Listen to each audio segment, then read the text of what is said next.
The Circle of Courage is a phenomenal framework for the kind of work that we want to do in schools. What I mean by a framework is that it will govern everything that we do in our schools. And so the four developmental needs that have been identified by the Circle of Courage, belonging, mastery, independence, and generosity, are really universal needs. To add here, sometimes people think about that these universal developmental needs are only something that kids need to have.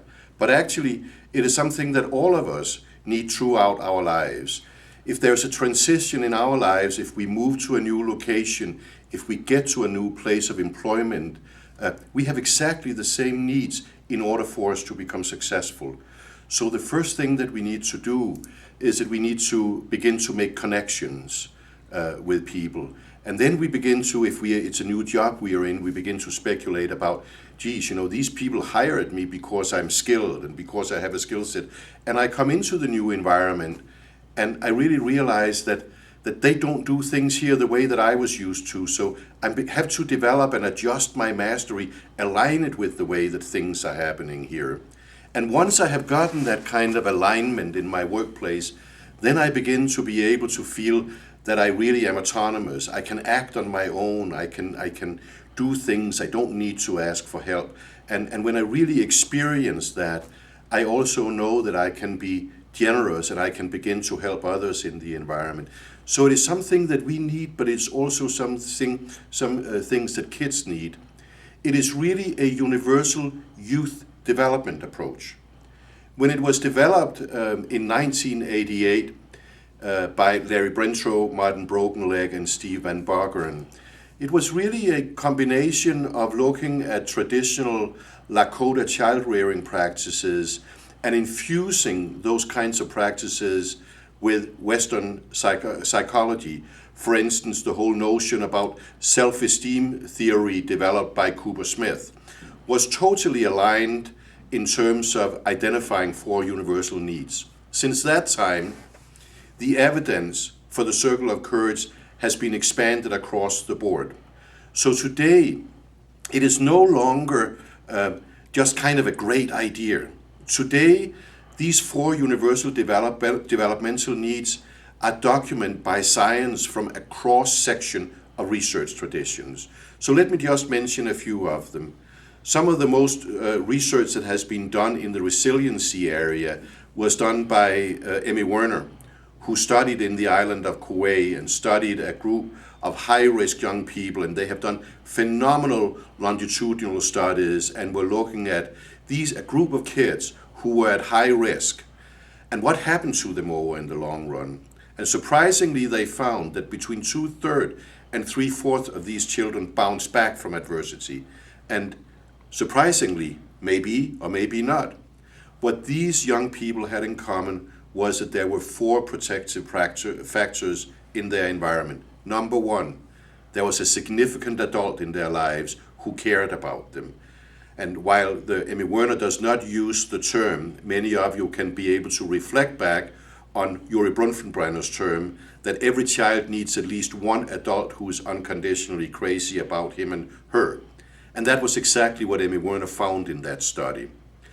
As an adjunct here, I just want to let you all know that there is a follow-up sentence in that quote that says, and each of those adults need at least one adult support that is available to them all the time. Secondly, they found that young people who had opportunity for success were the ones who bounced back for adversity. Thirdly, kids who were allowed to have input into making decisions or had the opportunity in their own lives to make decisions about important things with the kids who bounced back. And then lastly, kids who were connected to their community, whether they were volunteering, whether it was in church, a food shelter, doing other things in the community. So you see, resiliency research since then has documented that these universal needs really are universal. Let me give you another example. Positive psychology, which is a fairly new field that really has been advanced by Martin Seligman and Christopher Peterson over several years. Martin Seligman in 2000 was elected as the president of the American Psychological Association on the platform of let's develop an un-DSM. And he was able to secure funding so that the research that was primarily done by Christopher Peterson was with the purpose of looking at what are character strengths, what is it that it takes for us to live the good life. And these two psychologists really had said that for the last 100 years, we have focused on what is wrong with people. Let's begin to focus on what is right with people. And as a result of comprehensive studies, research across cultures, across history, they were able to identify what they call the 24 character strengths that leads people to live the good life. And at a conference a few years back in Michigan, Christopher Peterson was there to make a presentation, and he talked about how a factor analysis had been done of these 24 character strengths and said that they fell around 2 dimensions. One of them he called heart, and the other one he called mind. And then as he had talked about that for a while, he saw these 24 character strengths clustered in 4 quadrants. As he did that, he superimposed the circle of courage on top of it. And he says, I don't know that anyone can remember 24 character strengths, but everybody can remember that people have 4 universal needs that need to be met: mastery, belonging, independence, and generosity. So here's another strong research foundation for the circle of courage. Over the last few years, we have also had the opportunity to find evidence from neurobiology as we have gained more and more insights into the human brain, because we have been able to do scans and because researchers has begun to study the human brain and make information available to folks like us who are in the field of education so that we can understand it. But what has been found through research, and the evidence is out there right now, that the human beings are born with at least 4 brain-based programs that we all come with. 1, we come with a brain-based program that tells us that we need to connect to other human beings. As a species, we would not survive if we did not connect with other human beings. Actually, Bessel van der Kolk, who is a phenomenal, knowledgeable person in the field of trauma work, says, a little bit jokingly, with tongue-in-cheek, he says, I think Maslow had it a little bit wrong when he talked about the 3 primary needs that we have is safety, belonging, or food, shelter, and safety is what he said.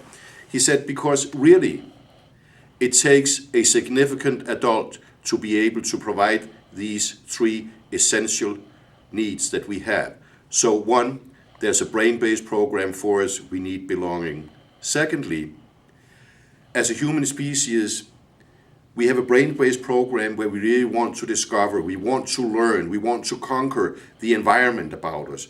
So learning and continuous learning is another skill that is a brain-based program.